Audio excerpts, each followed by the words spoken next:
आदमी रहता था। उसके हाथ पैर सब सही रहने के बावजूद भी वो जानबूझकर वो अंधा बनकर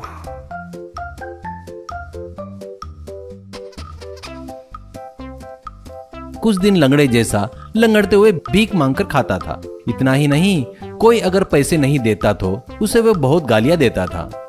लोग जेब में पैसा नहीं है बोले तो फोन का स्कैनर गले में डालकर मांगना शुरू करता था। ऐसे कुछ दिनों बाद एक दिन रोड पर आकर माल्या, आओ साहब आओ, दान करो, दान करके पुण्य कमाओ, उसी पुण्य से आप लोग स्वर्ग में जाएंगे, जाकर वहाँ फुल एंजॉय करेंगे। वैसे दिए बगैर गए तो आपको नरक में तेल में फ्राई करेंगे। सावधान साहब सावधान, पुण्य कीजिए साहब, ऐसा कहता है। इससे कुछ लोग डरकर पैसे देते हैं। कुछ लोग के पास पैसे नहीं रहता तो वो लोग ऑनलाइन पेमेंट करके जाते थे।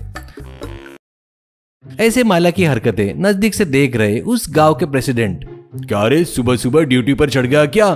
फिर भी तेरे लिए अच्छा बुरा कुछ नहीं रहता क्या? सुबह सुबह ही तेरा फालतू थोबड़ा देखकर सबको गाली दे रहा है क्या? भीख मांगने में भी गुंडागर्दी कर रहा है क्या? फिर भी तेरे हाथ पैर सब ठीक है ना, सही सलामत है रे, कुछ काम वाम कर सकता ना, ऐसा कहता है।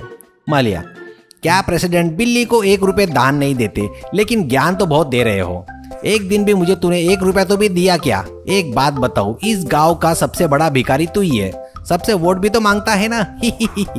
मैं जो कर रहा हूँ उसे भीख मांगना नहीं कहते, इसे एक्टिंग कहते हैं। अभी मैं भिखारी नहीं हूँ करके लोगों को पता है ना, फिर भी वो पैसा दे रहे हैं ना, वो मुझ में जो कलाकार है ना उसे दे रहे हैं।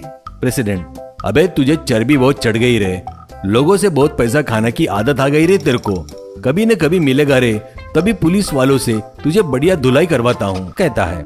वो बातें सुनकर उसके बाजू हैंड माइक लेकर, माल्या, देखा क्या लोगों, मैं तुम्हारे पाप लेकर रोज रोज पिघल रहा हूँ, तो ये प्रेसिडेंट मेरी कमाई में से हिस्सा मांग रहा है, नहीं तो उसके आदमियों से पिटवाऊंगा करके धमका रहा है। लोगों, अब आप लोग ही न्याय कीजिए, कहता है।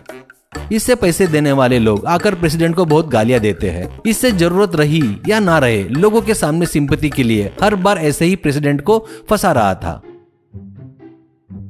ऐसे कुछ दिन बीतने के बाद रोड के बाजू में उसकी झोपड़ी में रह रहे माल्या के पास इनकम टैक्स ऑफिसर आकर उसे घेर लेते हैं। तभी बेचारा प्रेसिडेंट वर्करों से रोड रिपेयरिंग करवा रहा था।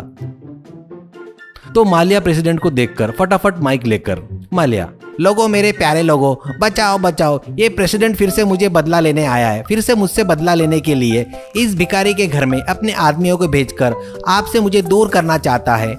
इस प्रेसिडेंट को छोड़ना मत, इसे मार डालो, ऐसा कहता है। इन बातों से डरकर प्रेसिडेंट, मुझे और कोई काम धंधा नहीं है क्या रे? मुझको बहुत सारे काम है, हमेशा तेरे भीख के बारे में सोचता रहूंगा क्या, ऐसा कहता है। इतने में वहाँ आए लोगों से ऑफिसर, देखो लोगों, ज्यादा गर्म होने की जरूरत नहीं है। देखो, हमको किसी ने कंप्लेंट नहीं किया है। इसके बैंक अकाउंट में हर महीने 1.5 लाख से 2 लाख रुपए जमा हो रहे हैं। अभी इसके अकाउंट में 80 लाख रुपए जमा है। इतना ही नहीं, पिछले 5 सालों में सिटी में 60 लाख रुपए के 2 ट्रिपल बेडरूम फ्लैट भी खरीदा है। ये इतना सब कुछ करके भी सरकार को इनकम टैक्स नहीं बांध रहा है। ये कौन है करके महीने भर से इंक्वायरी किए तो आखिरी में ये यहाँ पर मिला है। हम पहले इससे थोड़ी सेटिंग करते हैं, इसके बाद आप लोग अपना हिसाब कर लेना, ऐसा कहकर वो ऑफिसर संकल से उसे बांध देता है। फिर वहीं रखे पेटी भरकर बहुत सारा पैसा दिखता है। वो देखकर माल्या, क्या कह रहे हो जी, तुम लोगों को मैं टैक्स क्यों भरूं? मैं अपनी मेहनत करके भीख मांग के पैसे कमा रहा हूं और टैक्स तुमको भरूं क्या? ये लोग कितने बेवकूफ है पता है क्या तुमको? एक भी लोग बराबर पैसे नहीं देते। इनके जेब से पैसे निकालने के लिए कितनी एक्टिंग करनी पड़ती है पता है क्या तुमको? कितना अपडेट रहना पड़ता। इन बेवकूफों की वजह से स्कैनर भी लेकर घूमना पड़ता है, इसलिए बेवजह तुमको मिल गया। वो बातें सुनकर लोगों में से एक औरत, क्या रे कमीने बेवकूफ, हर महीने में 10,000 कमाकर परिवार को कैसे पालना है करके रोते रहते हैं हम लोग। तू करोड़ों रुपए कमाकर भीख मांग रहा है क्या? ऊपर से पैसे देने वाले हमको ही नीचा दिखाकर बात कर रहा है क्या? तू ऐसे सीधे बातों से रास्ते पर नहीं आएगा रे। तुझे जब तक अच्छी मार नहीं पड़ेगी ना, तू सुधरेगा नहीं, करके सभी लोग मिलकर उसकी जमकर धुलाई करते हैं।